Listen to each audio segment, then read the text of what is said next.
에게는 숨기신답니다. 어떤 사람들에게는 깨달아 알지 못하게 하시고 어떤 자들에게 보여주신답니다. 그렇죠? 우리 25절을 보면 그때에 예수께서 대답하여 이르시되 천지의 주제이신 아버지여 이것을 지혜롭고 슬기 있는 자들에게는 숨기시고. 왜 숨겼어요? 그들이 자칭 지혜롭다 하는 자들이며 자칭 슬기롭다고 하는 자들이기 때문에 그들은 깨달아 알 수 있는 능력이 없습니다. 하나님이 주지 않으시면. 그래서 그들에게는 숨겼습니다. 어린아이들에게는 감사하고 어린아이들에게는 나타내셨음을 인하여 감사합니다. 어린아이, 어떤 사람이 어린아이입니까? 하나님의 은혜를 깨달아 알고 나니 자신이 작은 자라고 하는 것, 자기는 무능한 자라고 하는 것, 자기는 연약한 자라고 하는 것을 아는 자, 하나님을 의지 않고는 절대 생존할 수 없습니다를 고백하는 자, 그들을 이제 작은 자, 어린 아이들이라고 말씀하는데 그들에게는 나타내 보여주셨다고 말씀합니다. 무엇을 나타내 보여주셨을까요? 하늘의 비밀입니다. 그렇죠?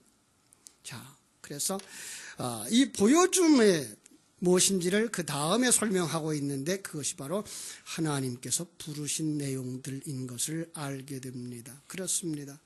수고하고 무거운 짐진 자들아 다 내게로 오라 내가 너희를 쉬게 하리라는 부르심입니다. 이 부르심은 그냥 무겁고 수고로운 짐, 세상에서 힘들고 그래서 고통스러운 어떤 사람들만을 부르시는 부름이 아닌 것을 성경 전체를 펼쳐보면 알 수가 있습니다. 성경 속에서 하나님이 그 부르시는 여러 부분의 부르심이 있는데 그것이 바로 아브라함을 향하여서는 아브라함아 내 본토 친척 아비집을 떠나 내가 네게 지시할 땅으로 가라 라는 음성으로 신앙생활의 출발을 가리키는 부름으로 다가오는 것을 볼 수가 있습니다. 똑같은 의미에서 출애굽할 때의 이스라엘 백성들 애굽에서 잠들고 있는 애굽에서 살고 있는 그들을 향하여서 떠나라 라고 말씀하시는 음성으로 들려지고 있고요. 그런가 하면 바벨론 포로 시대 때에는 그들에게 예루살렘으로 돌아가라라는 음성으로 다가오는 것을 볼 수가 있습니다. 그런가 하면 신약에서는 하나님이 자기 제자들을 어떻게 부르십니까? 나를 따라오너라 내가 너로 사람을 낚는 어부가 되게 하리라. 나를 따라오려거든 자기를 부인하고 자기 십자가를 지고 나를 쫓을 것이니라 라고 말씀하시는 음성을 우리가 듣게 됩니다. 이 여러 가지의 음성들이 다 한 곳에 모여져 있는 것 바로 수고하고 무거운 짐진 자들아 다 내게로 오라 내가 너희를 쉬게 하리라는 것입니다. 우리는 모두 다 무거운 짐을 지고 있다는 것입니다. 그런데 이걸 밝혀내지를 않습니다. 왜냐하면 사람들이 우리가 무거운 짐 지고 있는 걸 밝혀내면 힘들어할까 봐. 그리고 오늘날 많은 사람들은 무거운 짐 지는 것을 상당히 기피합니다. 과거는 이렇게 버스에 앉아도 학생들의 가방도 들어주고 또 어른들한테는 자리도 양보해 주면서 힘든 자리로 갔습니다마는 요새는 그런 걸 찾아보시기가 너무 어렵다고들 말합니다. 아니 한 가정 속에서도 남편의 의무, 아내의 의무를 감당하는 그 무거운 짐이 싫어서 요즘들은 전부 다 짐을 내려놓는 일들을 하고 있습니다. 아니 심지어는 상대방에 또 맡깁니다. 남편은 아내에게, 아내는 남편에게. 왜? 무거운 짐을 지고 싶지 않기 때문입니다. 교회 안에서도 성도들의 짐을 함께 져주고 대신 져주고 도와줘야 할 텐데 오늘 형제들에 대해서 생각지 아니하고 내 짐만 누군가가 대신 져주기를 바라는 그래서 아주 가볍게 나오는 말이 사랑이 없어 소리입니다. 아니요. 우리는 무거운 짐을 지고 있어야 되고 지고 살아야 되는 사람들인 것을 성경은 우리에게 가르쳐주고자 합니다. 어쩔 수 없이 인간은 태어날 때부터 짐을 지고 사는 것이기 때문에 그렇습니다. 아담과 하와의 혈통을 받은 인생은 원하든 원하지 않든 태어나자마자 죄인이라고 하는 무거운 짐을 가지고 살게 되고요. 불의한 자라고 하는 병든 자고 저주받은 자고 그리고 죽음을 향하여 달려가고 있는 죽음에 이르는 병을 가지고 살아가야 하는 존조차로 존재하게 되는 것입니다. 그래서 성경은 인생을 사망의 음침한 골짜기로 다니는 것이라고 말하고 있고 야곱은 바로 앞에서 자기 인생 130년을 어떻게 설명합니까? 나그네 길 130년이 고통과 슬픔뿐이었다라고 고백합니다. 그럼 이래로 살다가 무거운 짐 지고 이것 가지고 죽으렵니까? 아니요, 거기에 하나님의 음성이 임합니다. 수고하고 무거운 짐진 자들아 다 내게로 오라. 내가 너희를 쉬게 하리라. 시편 38편 4절도 말합니다. 내 죄악이 내 머리에 넘쳐서 무거운 짐 같으니 내가 감당할 수 없나이다. 여기 무거운 짐, 그건 바로 세상의 그 어떤 책임만이 아닌 더 중요한 얘기를 하고 있습니다. 하나님을 떠나 하나님으로부터 격리되어진, 하나님의 생명이 연결되어지지 아니한 그 죄의 상태를 무거운 짐이라고 말하는 것입니다. 우린 그걸 감당할 수가 없다는 것입니다. 이걸 그래서 벗겨준다는 명목 아래 사람들을 속인 적이 한두 번이 아닙니다. 특별히 우리 중세 로마 캐톨릭은 이 죄의 짐을 벗겨준다고 하는 것을 빌미로 삼아서 돈을 받기 시작했습니다. 면죄부는 본래 이제 착한 일을 한 그 사람에게 그의 죄를 사해주는 것이었습니다. 그러다가 기도를 많이 하는 사람에게 죄를 사해주는 면죄부를 주었고, 나중에 베드로 성당을 건축하면서 돈이 부족하자 이 면죄부를 내세워서 죄를 사하는 일들과 앞으로 지을 죄까지도 사하고 부모님들의 지은 죄까지도 사할 수 있다라는 명목으로 그 속죄권을 팔기 시작했습니다. 돈 주고 죄 사함을 받고 돈 주고 천국을 갈 수 있다는 생각입니다. 여러분, 우리 속엔 그런 마음이 없을까요? 혹 어떤 사람들은 자기들의 헌신과 봉사가 있어야만 천국에 간다라고 생각하고 있다면 그 사람 아직도 똑같은 생각에 빠져 있는 것입니다. 우리는 하나님의 은혜가 아니면 하나님 나라에 이를 수가 없으며 예수 그리스도와 함께 십자가 지고 가는 삶이 없이는 하나님 나라에 이를 수가 없습니다. 모두가 다 하나님의 은혜 아래 들어가야 되는 것, 이것이 뭐예요? 무거운 짐을 주께 맡기는 것입니다. 주께서 말씀하십니다. 내가 너희를 쉬게 할 테니까 내게로 오라라고 말합니다. 혹 어떤 사람들은 이 말을 하면서 주님이 우리의 십자가를 대신 져준다, 우리의 무거운 짐을 대신 져준다라고 생각하는데 아닙니다. 여기 그런 말 없습니다. 분명히 주님은 내게로 오라, 내가 너희를 쉬게 하리라 그랬지 짐을 대신 져준다라고 말씀하고 있지 않습니다. 사람들은 이 자기의 짐을 벗어보려고 온갖 수단 방법을 다 씁니다. 사람들이 그 죄성을 바로 인간이 환경이 나빴기 때문에 그래, 그래서 좋은 환경으로 바꿔주면 괜찮아, 그들이 배우지 못해서 그래, 그들에게 지식을 정해주면 괜찮아, 그래서 환경 바꾸는 일, 교육하는 일, 그리고 그들의 심리학에 맞추어서 마음에 편안하게 해주고 위로하는 일, 그러면서 거기서 나온 게 이제 몬테소리 교육이죠. 아닙니다.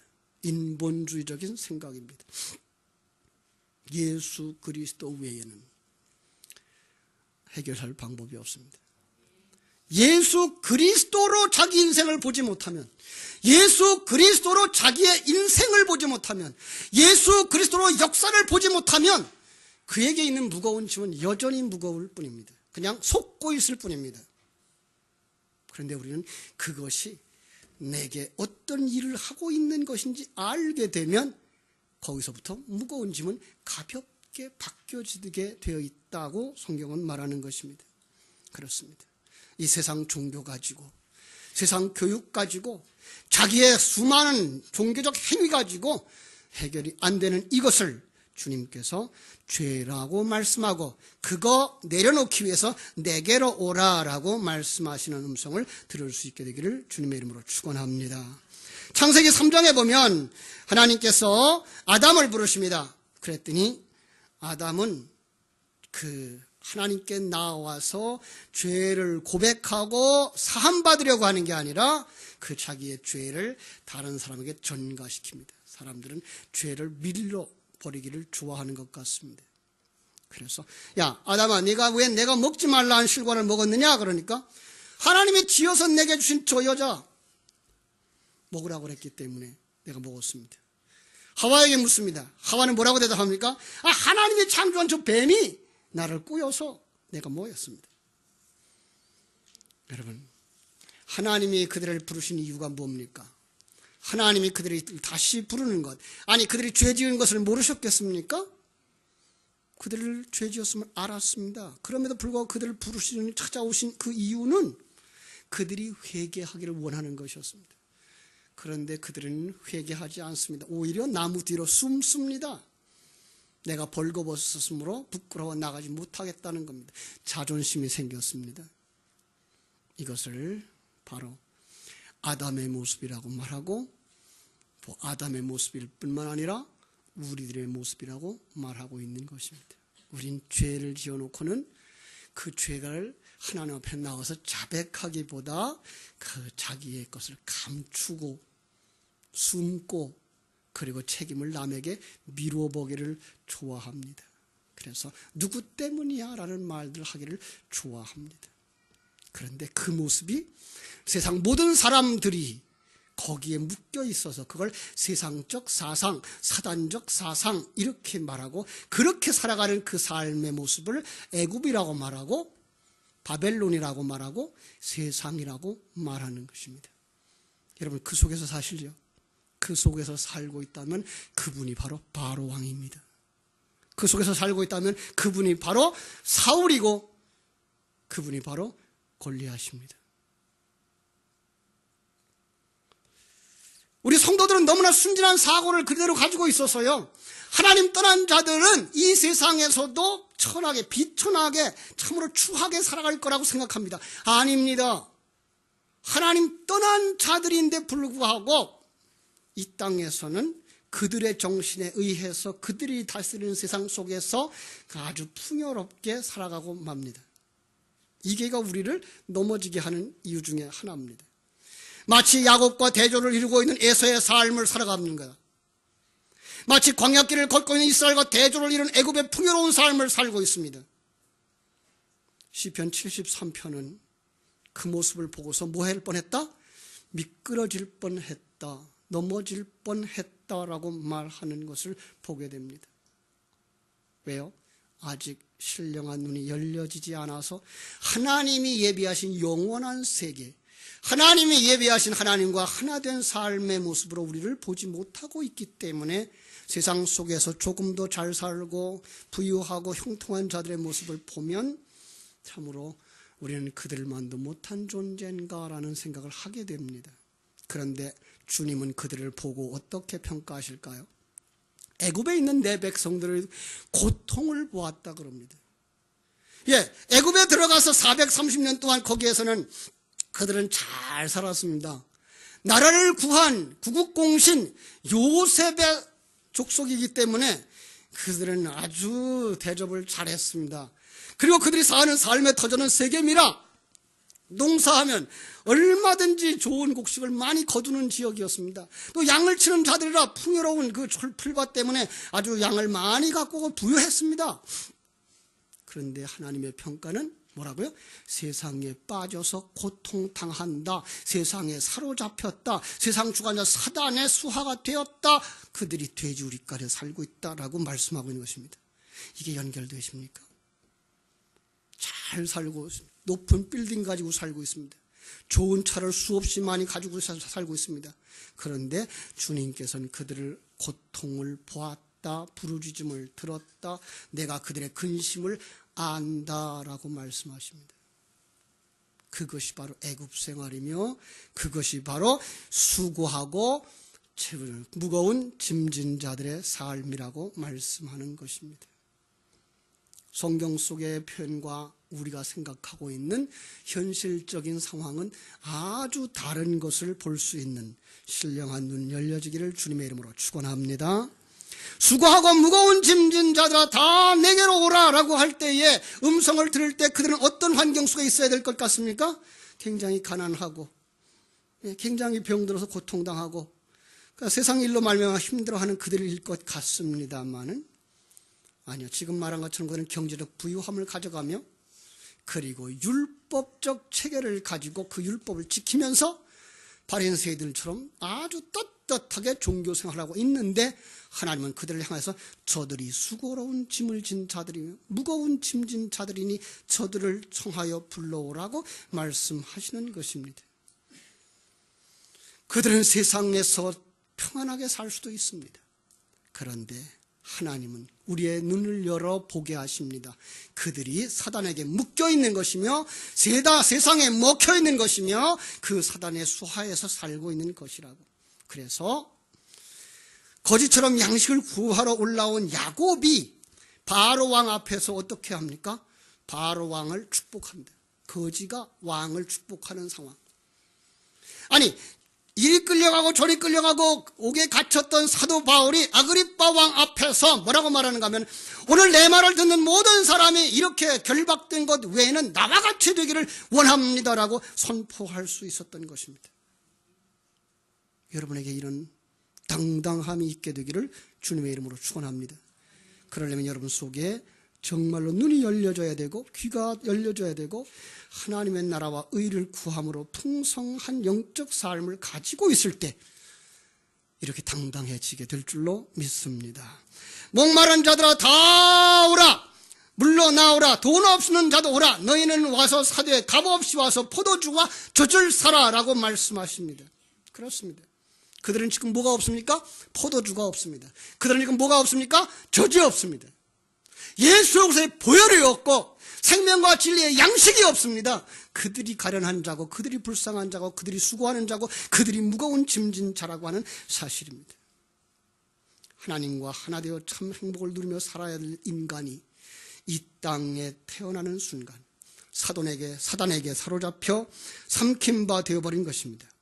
우리 모두가 이 인류상의 모든 인간이 아담과 같이 타락했고 하나님의 뜻을 거역하고 자기가 주인 되어버렸기 때문에 자기 스스로 자기를 지키고 보호해야 한다는 위기감, 무거운 짐을 짊어지게 되었고 그래서 자기의 그 무거운 율법적 짐을 지고 이 약육강식하는 생존세계 속에 존재할 때 그들은 힘들고 고통스러운 것입니다. 그때 주님께로 나와서 자신을 그대로 펼쳐 보일 수 있는 자가 되어져야 하리라고 믿습니다. 아주 여기 재미난 이야기 하나 있습니다. 어떤 임금님이 방을 붙였습니다. 온 백성들은 다 모이시오.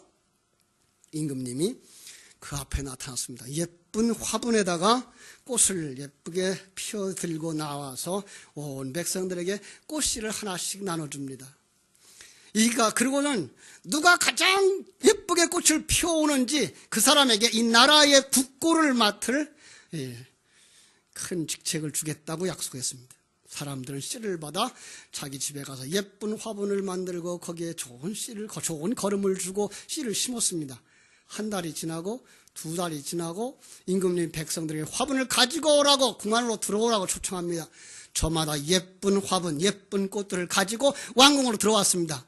임금님이 한 사람 한 사람 살펴보면서 지나가십니다. 그렇게 예쁜 꽃을 피워가지고 왔는데 임금님의 얼굴은 어둡습니다.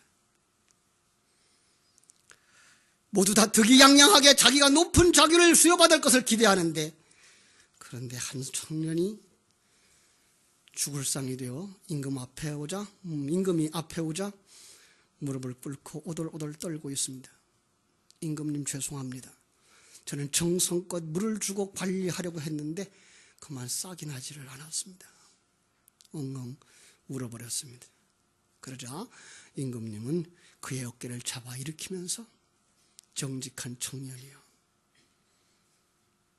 당신에게 나는 이 나라의 국고를 맡길 것이니 정직하게 잘 관리해 주기를 바라오 그랬습니다. 그리고 돌이켜 꽃을 들고 있는 모든 이들을 향하여 외쳤습니다. 이 거짓말로 임금을 속이려고 하는 이들, 거기에 합당한 벌을 받을지어다. 임금님은 삶은 씨앗을 나눠줬던 겁니다. 여러분, 삶은 씨앗이 싹이 납니까? 꽃이 핍니까? 그들은 자기가 꽃을 잘못한 줄 알고 그 꽃이 아닌 다른 꽃 씨앗을 갖다가 심어서 그것을 가지고 임금님의 꽃이라고 생각을 하고 가져왔던 거짓말쟁이들이었습니다. 이것이 수고입니다. 이것이 무거운 짐입니다. 하나님은 우리에게 율법을 주시면서 너는 꽃 피울 수 없는 자야, 너희는 싹이 날 수 없는 자야 라고 말씀하셔서 하나님 앞에 무릎 꿇게 하기 원하시는데, 사람들은 그걸 가지고 나 꽃 피웠습니다, 나 싹 났습니다 라고 수고롭게 무거운 짐을 지고 자기 변론을 하고 거짓말하고 있는 것입니다. 그래서 그들은 스트레스가 쌓이게 되어 있습니다. 무거운 짐을, 그리고 고통스러운 삶을 살아가게 되어 있습니다. 허황된 꿈을 가졌고, 그리고 마음의 병, 정신의 병, 시기, 질투, 분노, 탐욕, 욕심 등으로 가득 차게 된 것입니다. 사랑하는 여러분, 오늘 우리도 있는 그대로 주님께 나오시기를 주님의 이름으로 축원합니다. 괜히 포장하지 마세요. 우리는 죄인들이 맞습니다. 모두 다 자기 욕심으로 살아갈 수밖에 없는 자들입니다. 하나님의 은혜가 덧입혀져서 그 은혜와 진리가 내 마음속에 가득 차서 그 진리와 생명의 말씀이 나를 이끌어 가시기 전에는 우리는 승리의 삶을 살 수가 없습니다. 우리 다 고백할 수밖에 없지 않습니까? 지난 한 주간 우리 어떻게 살았습니까? 정말 진리와 생명의 말씀에 사로잡혀서 자기를 내려놓고 자기 십자가를 쥐고 모든 사람에 대해 감사하며 모든 환경 속에 감사하며 살아왔습니까? 아니면 책임을 남에게 전가하며 이런 불평 저런 불평 하면서 이렇게 저렇게 손가락질하며 살아오진 않았습니까? 하나님은 아십니다. 성경 속에 항상 우리에게 주시는 말씀, 내가 다 안다, 내가 다 안다. 여러분의 그 고통도 아십니다. 여러분의 수고도 아십니다. 여러분의 힘들어하시는 그것도 다 아십니다. 그분 앞에 하나님, 내 모습 이래요. 하나님이 도와주시지 않으면 난 못 살 거예요. 하나님이 내게 영원한 생명을 부어주지 아니하면 우리는 이 세상, 유한한 세상 속에서 살다가 유한한 삶을 마치고 우리는 지옥에 들어갈 거예요. 도와주세요 라고 주님께 의지할 수 있는 자 되어지기를 주님의 이름으로 축원합니다. 율법은 지키라고 주신 것 아닙니다. 율법은 100% 목표를 다 채워 천국으라고 준 것 아니고 내가 죽은 자임을 알라고 주신 것입니다. 그래서 주님 말씀하십니다. 너희는 생명의 주께 나오라, 영생을 얻으라, 값없이 포도주와 젖을 사라. 주님께 나아가시기를 주님의 이름으로 축원합니다. 빌립보서 4장 6절로 7절 말씀합니다.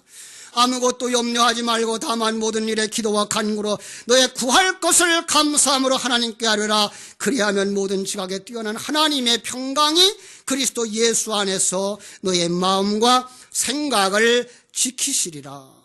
하나님의 평강이 내려와서 마음의 생각을 지켜 무거운 짐에서 해방시켜 주는 것입니다. 예레미야서 33장 3절 말씀입니다. 너는 내게 부르짖으라. 내가 네게 응답하겠고 네가 알지 못하는 크고 은밀한 일을 네게 보이리라. 영의 세계를 펼쳐 보여주시겠다고 말씀하시는 것입니다. 시편 68편 19절 말씀입니다. 날마다 우리 짐을 지시는 주 곧 우리의 구원이신 하나님을 찬송할지라. 아멘. 날마다 우리의 짐을 져주신다고 여기 말씀합니다.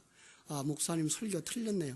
하나님이 져준다고 안 그랬는데 왜 하나님이 져준다고 그랬죠? 이것이 바로 마지막 부분, 나의 멍에를 메고 내게 배우라는 말씀에서 배워야 되는 겁니다. 주님은 우리의 짐을 져주십니다. 그런데 어떻게 진다고요? 멍에 매는 삶을 통해서 져주십니다. 여기 멍에는 중동 사회에서 사용하는 멍에입니다. 그쪽에서 멍에는 두 마리 소가 함께 매는 멍에입니다. 쟁기도 두 마리 소가 끌고 수레도 두 마리 소가 끕니다. 왼편에는 잘 훈련되고 노련한 소가 멍에를 매게 되어 있고, 오른쪽에는 약하고 아니면 처음 이제 어린 배우는 소가 멍에를 메고 가게 되어 있습니다. 그래서 우리를 거기에 초청하는 것입니다. 힘 있는 소가 멍에를 맸습니다. 예수님의 멍에가 어떤 멍에라고요? 여기서 그렇게 말하세요. 내 멍에는 쉽고 내 짐은 가벼움이라. 여러분, 예수님의 멍에가 어떤 것인지 아시지 않습니까? 십자가입니다. 그런데 주님은 그걸 쉽다 그럽니다. 그리고 우리를 그 십자가 지는 삶으로 요구하십니다. 왜냐고요? 그 십자가를 지고 마지막까지 가면 여러분들은 옛사람을 완전히 벗어버리고 하나님의 새 몸을 입은 자로 영원한 세계에 들어가시기 때문인 줄로 믿습니다. 이 목적을 가지고 가는 자에게 있어서의 그 무거운 짐을 지고 가는 십자가는 그것은 어려운 것이 아닙니다. 그 일로 말미암아 망하는 길이라면 여러분 그 길은 굉장히 힘든 일입니다. 그러나 그 길로 말미암아 완성되어진다는 것을 사는 사람이라면 그 십자가는 그렇게 힘든 것이 아닙니다. 주님께서 말씀했습니다. 사람이 감당할 시험 밖에는 당한 것이 없다고. 여러분 능히 지고 갈 수 있는 십자가라는 것입니다. 우리 하나님께서 베드로전서 5장 7절에서 말씀합니다. 너의 염려를 다 주께 맡기라. 이는 그가 너희를 돌보심이라. 여러분 연약한 부분 내려놓으시기 바랍니다. 그것이 율법적 삶이든 세상의 무거운 인생의 짐이든 책임감이든 주님께 내려놓으시고 주님을 주인으로 모십시오. 그분이 원하는 삶으로 가십시오. 여러분 욕망과 욕심을 내려놓으십시오. 하나님이 허락하시는 그 삶 속에서의 여러분의 책임을 다하십시오. 망해도 괜찮습니다. 여러분 병들어도 괜찮습니다. 왜요? 하나님은 그걸 통해서 여러분을 완성시켜 하늘나라로 데려갈 것이기 때문입니다. 이 사실을 안다면 질병이 그렇게 무서운 것이 아니고, 이 사실을 안다면 우리가 나이 먹어 늙어가는 것이 그렇게 무거운 일이 아닙니다. 이 진리 가운데에서 눈이 열려지고 하나님의 세계가 보여져서 참되운 자유를 얻게 되기를 주님의 이름으로 축원합니다. 러시아의 문호 톨스토이는 어린 시절부터 신앙생활을 했답니다. 그런데 10대 시절 신앙을 버리고 자신의 생각과 마음대로 방황하다가 55세가 되어서야 신앙을 회복했습니다. 그리고 신앙론이라고 하는 책을 썼는데요. 그 속에서 이렇게 고백합니다. 내 인생 55년을 살아오는 동안 최초 15년간의 소년기를 제외하고는 안식을 경험하지 못했습니다. 안식을 알지 못하고 살아왔습니다. 18세 되던 해에 친구와 함께 하나님을 부정하고 기독교를 떠나기로 결심했습니다. 나는 종교를 포기하는 것이 내 삶의 자유를 얻는 것과 같았습니다. 왜냐하면 나는 당시에 종교 생활이 속박이라고 여겨졌기 때문입니다. 오늘 우리 청년들 가운데 이런 분들이 있습니까? 진리를 빨리 깨닫고 진리의 그 풍요로움과 자유 속으로 돌아오기를 주님의 이름으로 축원합니다. 그가 55세가 되어 내가 버린 어머니 품과 같은 신앙의 품으로 돌아왔는데 나는 예수 그리스도에게 돌아왔을 그때에 겨우 참된 안식을 발견했습니다. 참된 안식은 예수님께로 돌아오는 길밖에 없었습니다. 예수 그리스도 안에만 보혈이 있고 예수 그리스도 안에만 생명의 양식이 있기 때문에 주님께서 부르십니다. 수고하고 무거운 짐진 자들아 다 내게로 오라. 내 안에 뭐가 있다고요? 포도주와 젖이 있다. 값없이 와서 사라고 말씀하시는 것입니다. 그런데 그때에 얻는 그 평안함은 요한복음 14장 24절 27절이 이렇게 말합니다. 요한복음 14장 27절 평안을 너에게 끼치노니 곧 나의 평안을 너희에게 주노라. 내가 너에게 주는 것은 세상이 주는 것과 같지 아니하니라. 너희는 마음에 근심하지도 말고 두려워하지도 말라. 근심하지 말고 두려워하지 마라. 내가 내게 평안을 주겠다. 그런데 그 평안함은 세상이 주는 것이 아니다. 세상에 주는 것과 같지 않다. 내가 원하는 것과 같지 않다. 여기에 생활을 여전히 긴장입니다. 성도의 생활 여전히 그렇게 풍요롭지 못합니다. 몸은 여전히 병들고 늙고 낡아갑니다. 그런데 심령이 하나님과 하나 된 편안, 영생의 평안이 있는 것입니다. 이것이 있는 사람에게는 그 어떤 환경, 어떤 사건도 두렵지 않습니다. 무섭지 않습니다. 아니, 진리의 말씀은 계속해서 그들의 심령 속에서 외쳐댑니다. 진리의 말씀이 두려워 말라고. 내가 함께 하지 않느냐고. 놀라지 말라고. 내가 너와 함께 있지 않느냐고. 나는 네 하나님이 되어 있지 않느냐고. 내가 너를 굳세게 하지 않느냐고. 내가 너를 붙들어 지키고 있지 않느냐고. 그러면서 우리 삶의 고난과 수고의 이유를 가르쳐 주십니다. 벗어야 될 거야. 그걸 벗어야 됩니다. 그런데 그 벗는 방법이 주님 앞에 자기를 부인하고 십자가를 지고 가는 것입니다. 앞에서 말씀드렸습니다마는 멍에를 메고 주님의 십자가를 배우는 것입니다. 예수 그리스도가 경험한 그 쟁기, 그 수레를 함께 짊어지고 가는 것입니다. 사망의 그 길을, 죽음의 그 길을, 그것이 곧 우리에게 요구하는 나를 따라오라는, 자기를 부인하고 자기 십자가를 지는 좁은 길이라고 말씀합니다. 그 옛사람을 온전히 벗는 날에야 우린 편안히 쉼을 얻게 될 것입니다. 그때의 요한계시록 21장 3절로 4절에서 이렇게 말씀하십니다. 요한계시록 21장 3절로 4절 말씀 읽어드립니다. 내가 들으니 보좌에서 큰 음성이 나서 이르되 보라, 하나님의 장막이 사람들과 함께 있음에 하나님이 그들과 함께 계시리니 그들은 하나님의 백성이 되고 하나님은 친히 그들과 함께 계셔서 모든 눈물을 그 눈에서 닦아 주시니 다시는 사망이 없고 애통하는 것이나 곡하는 것이나 아픈 것이 다시 있지 아니하리니 처음 것들이 다 지나갔음이러라.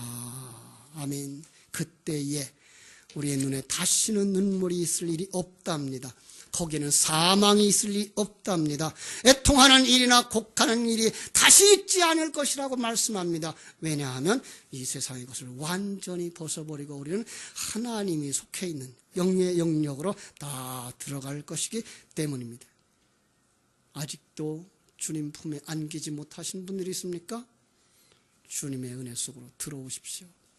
그분이 부르시는 그 음성을 듣고 주와 함께 승리의 길을 걸어가게 되기를 주님의 이름으로 축원합니다. 기도하겠습니다.